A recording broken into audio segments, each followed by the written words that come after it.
আসসালামু আলাইকুম। কোরবানিতে গরু কিংবা খাসির মাংসের রেসিপিটা ঠিক এভাবে বানিয়ে নিতে পারেন, ঝটপটভাবে বানিয়েও নিতে পারবেন আর খেতেও কিন্তু দারুণ টেস্টি হবে ইনশাল্লাহ। তো প্রথমেই 1 কেজি পরিমাণ মাংস খুব ভালো করে কেটে পরিষ্কার করে নিয়েছি। তারপর চুলায় একটা প্যান বসিয়ে আধা কাপ রান্নার তেল দিয়ে এখানে আমি 1 কাপ পরিমাণ পেঁয়াজ কুচি দিয়ে দিয়েছি। পেঁয়াজটাকে তেলের সাথে নেড়েচেড়ে একটুখানি ভেজে নিব, জাস্ট পেঁয়াজের কাঁচা গন্ধটা চলে যাওয়া পর্যন্ত। যখন কাঁচা গন্ধটা চলে যাবে তখন আমি অ্যাড করে দিব আদা বাটা 1 টিস্পুন, রসুন বাটা 1 টিস্পুন। আদা রসুন বাটাটাকে পেঁয়াজের সাথে একটুখানি নেড়েচেড়ে ভেজে নিব।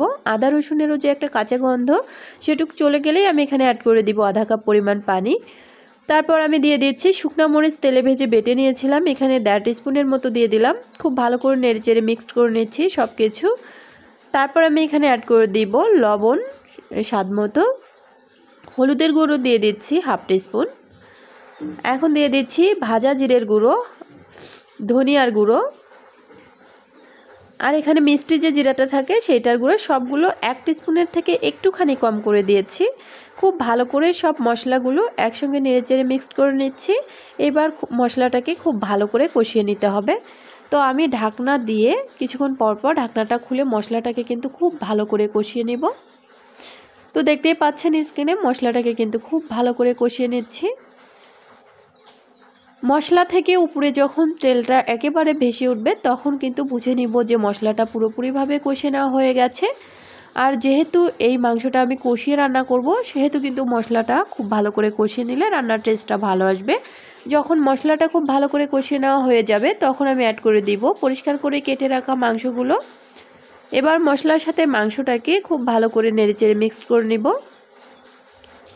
গরুর মাংসটা কিন্তু আমরা অনেকভাবে রান্না করে থাকি, সো এই রেসিপি ফলো করে রান্না করে দেখবেন, রান্নাটা কিন্তু দারুণ টেস্ট হয়।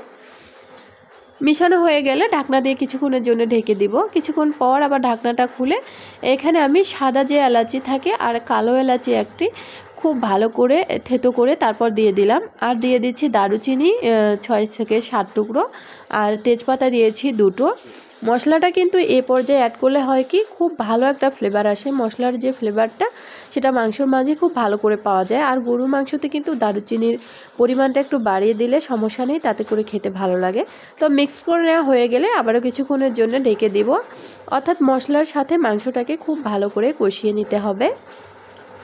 যতক্ষণ পর্যন্ত না তেলটা উপরে ভেসে উঠবে ততক্ষণ পর্যন্ত আমি মশলার সাথে মাংসটাকে কষিয়ে নেব। তো এ পর্যায়ে দেখতেই পাচ্ছেন কষানো প্রায় হয়ে এসছে, তবে আর কিছুক্ষণ কষিয়ে নেব।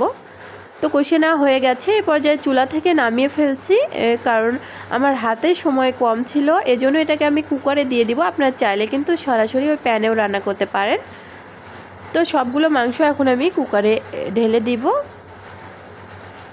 একদিন হলেও কিন্তু এইভাবে রান্নাটা করে নিতে পারেন, রান্নাটা কিন্তু দারুণ টেস্ট হয় খেতে। তো কুকারে ঢেলে নেওয়া হয়ে গেলে এখন আমি দিয়ে দিচ্ছি মেজারমেন্ট কাপে 1.5 কাপ পরিমাণ পানি। প্রথমে 1 কাপ দিয়ে দিলাম, তারপরে আবার 1/2 কাপ পরিমাণ দিয়ে দিচ্ছি, যেহেতু কুকারে এজন্য কিন্তু পানিটা খুব বেশি লাগবে না। আর এখানে অবশ্যই ফুটন্ত গরম পানি দিতে হবে। তারপর কিছুটা কাঁচামরিচ দিয়ে আমি ঢাকনা দিয়ে মুখটা বন্ধ করে চুলা অন করে চুলায় বসিয়ে দিচ্ছি। তো আমি এখানে 8 থেকে 10টির মতো ছিটি দিয়ে নামিয়ে নিয়েছি, দেখা যাক এ পর্যায়ে কী অবস্থা।